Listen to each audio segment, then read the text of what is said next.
Hi, I'm Frost, and welcome to this episode. This is especially for the players of Age of Wonders 3 who are migrating over to now playing Age of Wonders Planetfall. And if you've already tried it a little bit, you will know that it's very, very frustrating because everything looks familiar, but everything's just that little bit different. So the purpose of this guide is just to give you an idea of what's different, what's new, and how to make a really smooth and quick transition over to Planetfall.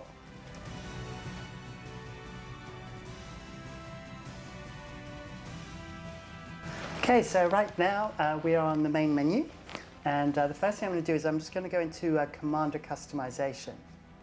And the reason why I want to do this is so that I can show you the races and classes and how they kind of differ. Now, instead of races and classes, what we have is races and then secret technology.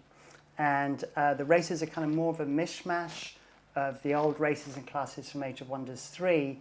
And then the secret tech is kind of more sort of weaponry that you can then deploy. So looking through these very quickly, assembly are kind of like the undead.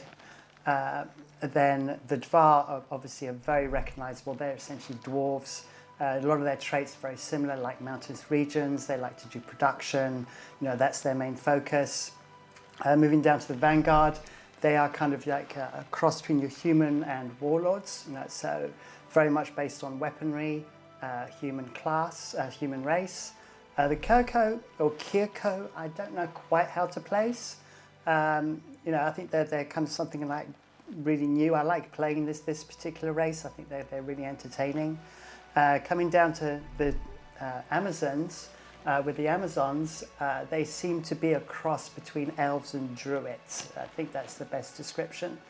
And then the Syndicate are a cross between humans and the rogue class. They like stealth and covert opportunities and things like that, or covert operations. So there you go. So those are kind of the races that we have. And then if I go into customize, you will see that we have the secret technologies. So right now I have synthesis, which is more to do with sort of hacking and sort of a neural kind of control set up. Then you've got Celestian, which is kind of almost like your theocrat. That's sort of holy bonuses and things along those lines. Void Tech is I don't really know how to describe Void Tech really. You'll have to play it, but it's pretty highly technical. So I suppose it's almost kind of like it's your highly technical sort of environment. Xenoplague is sort of biological warfare. Synumbria is almost like your sorcerer class. I think that's the best way of describing it. And Promethean, once again, that's kind of almost like draconian race, but put into a class. So it's all based around thermal damage and fire. And then we're back to synthesis. So there you go. So those are kind of, you can see it's not quite a straight crossover from the races and classes that we had before in Age of Wonders 3, but I think that makes it much more interesting. So what we're going to do is we're going to go back now, and we're just going to load up a game that I'm kind of sort of reasonably into, and there we go. And then I can show you sort of actually in-game the kind of things that are different now and the things that are very new. Okay, so the first thing you're going to notice when we start up is if you zoom out, we now have these things called sectors. So you can see there's a sector right here, and then so if you're following my mouse right in the middle of the screen, there's a sector here and another one here. And you can see I've got one with dotted lines around it, and then some with solid lines. Now, the way that it's changed is that before, in Age of Wonders 3, we had our cities or villages that turned into towns, into cities, and then into megapolis. Oh, messing up my words. You know that I'm doing this in one take. Yeah, so your big cities. And then obviously you had your fortresses, and then you had your watchtowers. And what's changed now is what we have is we have colonies, we have annexes, and then we have forward bases. So your colonies are kind of your town cities. Your sectors are like your fortresses. Well, not quite your fortresses because they do a little bit more. They're kind of extensions to your towns. And then your forward bases are like your fortresses. Okay? So if we go into colonies straight away, one of the things that's very different with colonies is the way they grow has completely changed. That before it was solely down to getting more and more of your population, so getting population growth, your city got bigger, and then you acquired more land. Now that doesn't happen in Planetfall. The way that you gain more territory is by acquiring more sectors, which are predefined in size. So rather than just building up your population now, what happens is you build up your colony members, because now we're a colony, and the numbers are much, much smaller. So you can see this number 18 means that I've got 18 colonists. And as you build up more colonists, you then have the ability to acquire new sectors. And then you basically annex that sector, and from that, you then grow. Now, why do you want to do that? Let me just show you very quickly. Over here, there's a sector that's not taken. Right, so I'm going to click on it, and you can see that I can annex the sector for this colony over here, which is called Pifrix. And if I hover over this, or I click on it, there we go. Sector limit reached, I need 2 more colonists. So once my colony grows by 2 more colonists, then I can annex that sector. In the meantime, if I want to, I can build a forward base there. So once again, you'll be glad to know the hex system is exactly the same, the movement's exactly the same. So I'm going to grab 1 colonist and move him over here. There we go, so it's going to trot over. Okay, and now that I have a unit on there, I can then build a forward base. Now, unlike the fortress or the watchtower, it has its own defenses. So what I'm doing is I'm just going to end the turn so we can see that. There we go, that's just waiting for all the opponents to move. I'm quite a way into the game, so the AI takes a little while to go through all the various enemies and make sure all their moves are being done. So that's happening right now. And then what we're going to see is that at the end of the turn, we are going to get our forward base created. And when I hover over it, you will see that it actually has its own defense force as standard. So unlike Age of Wonders 3, where you had to leave some units behind, there we go. So now we have a little forward base. And you can see my colony militia power is 500. And then the army power, which is my unit, is 80. So even when I move away, it does have a level of defense. Right? So we're going to leave that there. Now, how do you grow, and how do you actually build up things like your energy, your cosmite, and your research? Now you're wondering, what are all these words? Well, if we go up to the top here, right there, you see 2,154. That's my energy, which in Age of Wonders 3 was your gold.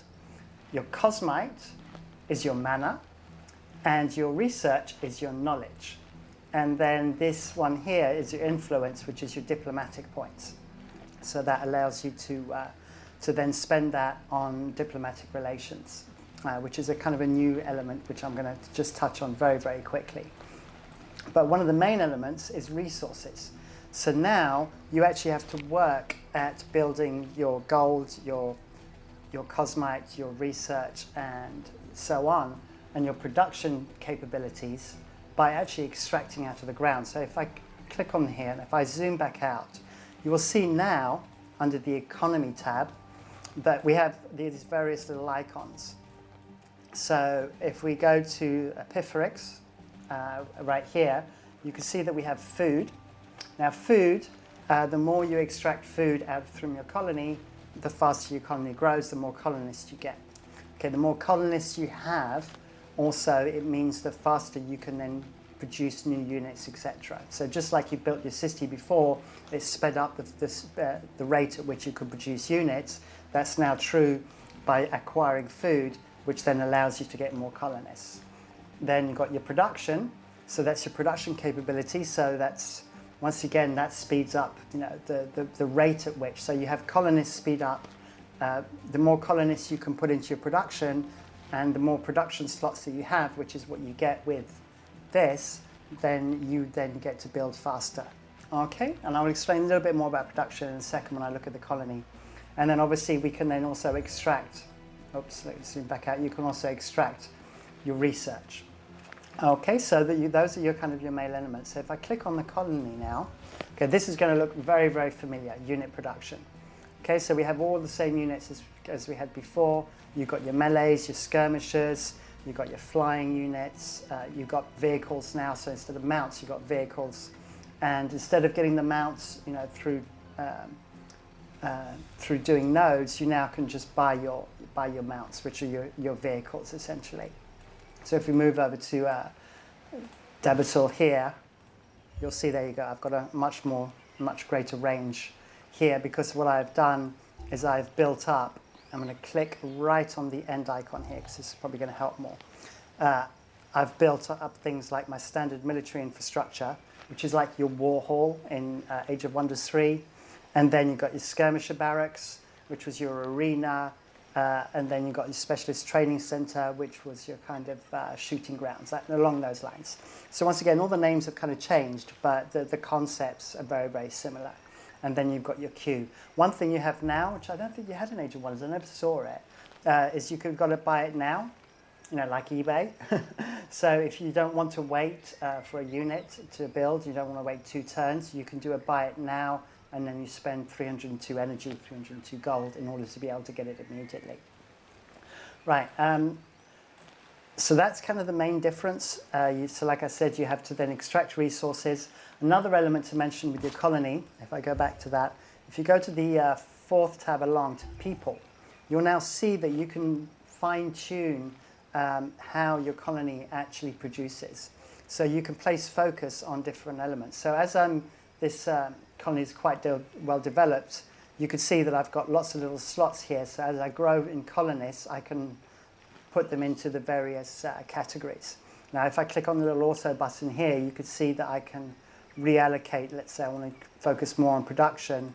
I can move people out, put them into idle. There you go, move them into energy. Move them out, put them into idle, put them into production.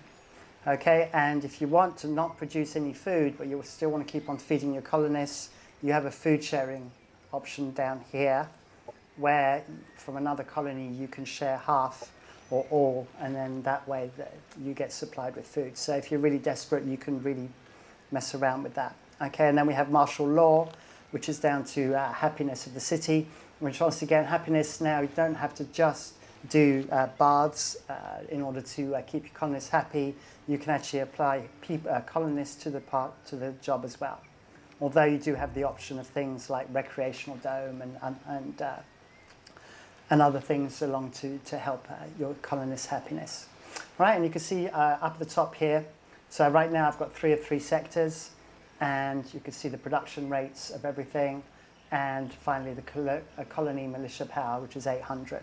So if I click on the colony, there we go, and you can see there's a militia power of 800, and it's essentially your units randomly allocated by the computer decides what units should be there to create that militia power for you. And then if another opponent comes and fights you, then they get dragged in automatically. Even in manual combat, they become available to you. Also, the other thing is you can now see that also you can extract resources from the first sectors along the coast as well.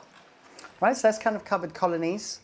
Next, what we're going to do is we're going to go on to spells. Now, spells have changed a lot as well. Now, spells are now called operations. And the way that they work is that we still have 3 levels of spells. So we have tactical, which is what you use in tactical and manual combat. We then have strategic, which is what we use on this map.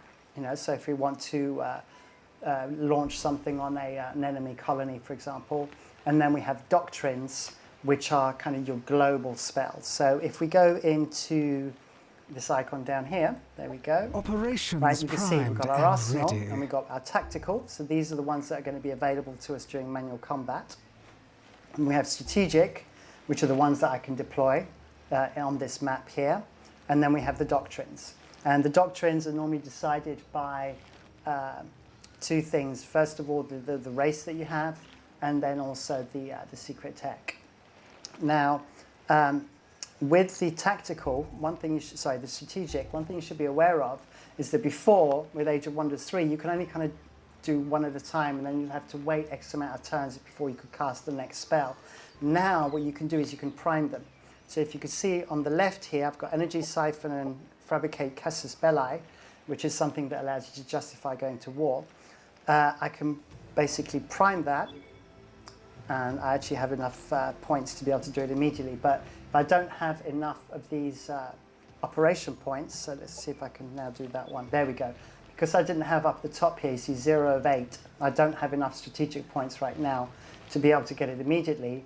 It goes in the queue and it will take 1 turn. But these are all ready to deploy straight away. So deploy maintenance demons, deploy monitor, emergency cloaking field, etc.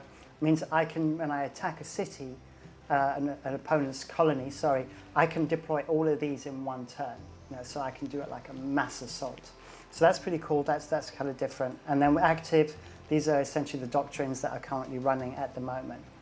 And as I said, these are very much defined by race and secret tech. All right, so what we're doing is we're going to close that down. So that gives you an idea of that point of view. With regards to your units, what's changed with the units now is we still have our main commander, we still have our heroes and then our units, and the hero buffs the armies. But now we don't really get pickups, and the heroes don't have their kind of sort of inventory like they had before. Okay, the inventory's gone. But if we click on a hero, let's pick this chap here. There we go. So what happens is that as the hero progresses and levels up, you get your skill points. The skill points are then here. Now, we have things like the hit points, which are now called vitality, and we have various skills which are specific to the hero. But then what we have is that what used to be the spells that would be specific to that hero are now actually abilities that you buy with skill points. So you can see Aura of Guidance. Actually, that's not one of my spells. There we go. Escape module would have been a spell. Okay, so when this unit's vitality drops below 0, they automatically teleport. Okay, so this now is actually part of your skill point tree. And then Aura of Guidance, which is something that applies to your whole of your army. Once again, that is in your upgrades. Then, just like you could mod so let's cancel that. Just before you could add sort of shields and a sword and so forth to your hero, we can now do that with mods. So you can see the mods here are available to me. Some of these were acquired through, with the little sort of hero symbol, they were acquired through doing nodes and missions, etc., quests. And then these became available by researching our skill tree. Okay, and I will come onto the skill tree in a little while. So straight away you can see I've got 3 slots there that I can allocate. Over on this side I have weapons and vehicles. So you can see that I can give myself a vehicle. How cool is that vehicle? I love this one. It's just beautiful. Right, so side tracking, and then I can pop on a secondary weapon. So then obviously now we have, if we go over to vitality over here, you can see I've got vehicle hit points, and then after that I have my hero hit points as well. So you double stack your hit points if you're in a vehicle.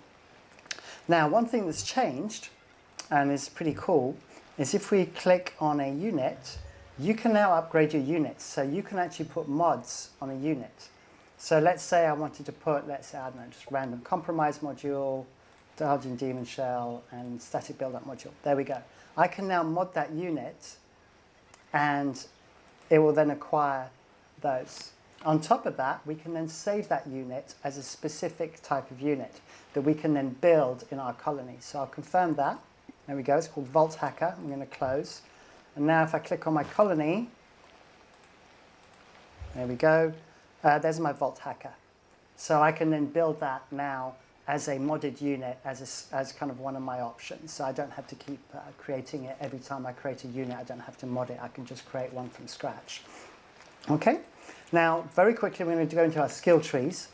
Now, the skill trees are split up into 2 sections in the top left-hand corner here. We have military research and society research. Oh, one thing before I forget.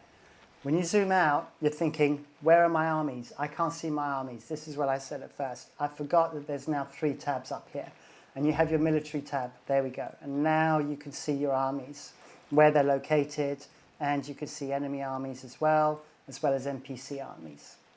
Okay, so just remember that. Operations, that's to do with the strategic level, and that's especially things like covert operations. It means that if you launch attacks on your enemies, see they've got 13 down here in the purple zone, I have 7.